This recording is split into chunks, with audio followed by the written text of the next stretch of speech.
Hi guys, and welcome to another 7-minute lecture. I wanted to discuss environmental security today. It's a huge field and there isn't much we can get into it in just 7 minutes, but I do want to discuss some of the important aspects of it. Firstly, the two distinct approaches we see to environmental security, right? So this is the question I want you guys to ask yourselves right off the bat. Why is the environment important? Why do we need to protect the environment? Just pause this video and take a few seconds to ask yourself that question and then resume it.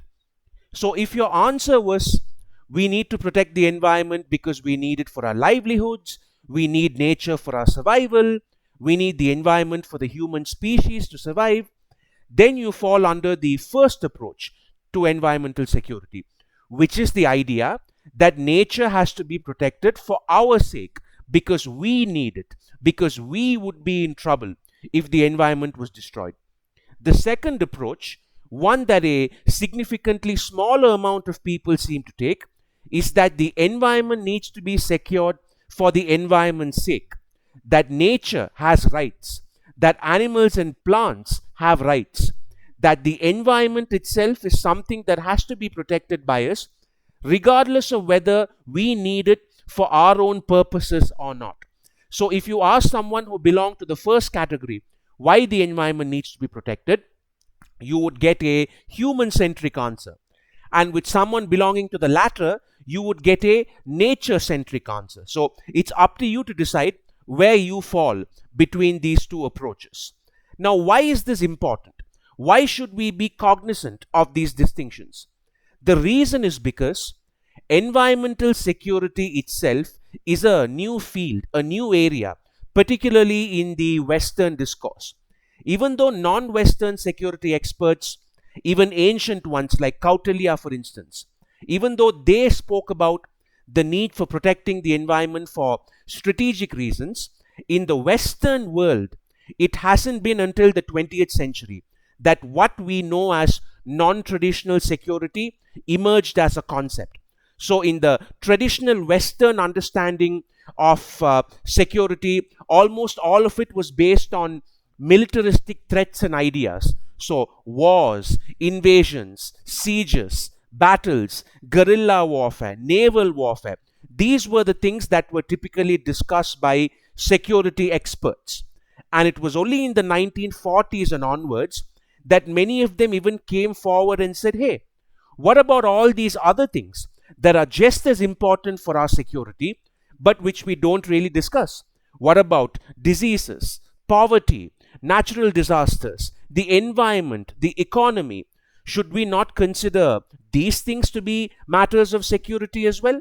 And gradually, the field of security studies evolved to include all of these things as well.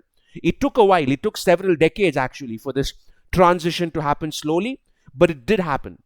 The end of the Cold War in particular was important for this transformation because all of a sudden you had scholars and historians convinced that the age of conventional warfare and wars between major powers was over, that we would have to start focusing on other things. The scholar Francis Fukuyama famously called it the end of history, which was actually a very popular theory until the war on terror began. The idea of this theory was that history as we knew it was over and that we were all on the verge of this unprecedented era of peace in the global community. So during this decade of geopolitical euphoria in the 90s, where people thought that the world was somehow on the verge of everlasting peace, many security scholars finally moved their attention to things other than just warfare, and the environment was one of them. Finally, I also want to quickly run through some of the major environmental security threats we face today before we end the lecture. The most obvious one is clearly climate change. While there is some disagreement among the experts over whether this entire process is man-made or not, there is overwhelming evidence that it's a real thing, that the global temperature has increased by a couple of degrees in the 20th century and will continue to do so in the 21st century as well. Whether this is a natural progression of the Earth's climatic cycle, or whether this is directly caused by industrialization. That is the debate.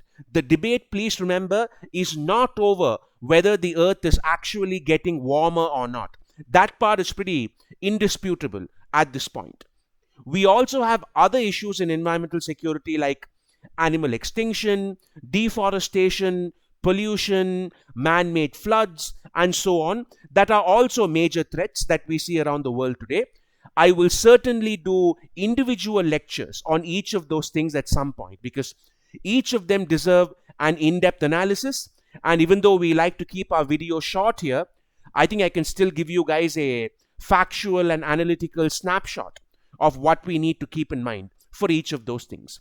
So there you have it, guys. That was my quick 7-minute introduction to environmental security. So to recap, we have two distinct approaches to the discipline based on why you think nature ought to be protected. We have this new area of security that's recently emerged called non-traditional security, under which this falls. And we also have a number of sub-issues within the larger topic, climate change being the most important and possibly the most urgent of all these issues. So I hope you guys found that interesting. If you enjoy content like this, don't forget to hit the like button and subscribe to the channel. Thank you, take care, and I'll see you soon.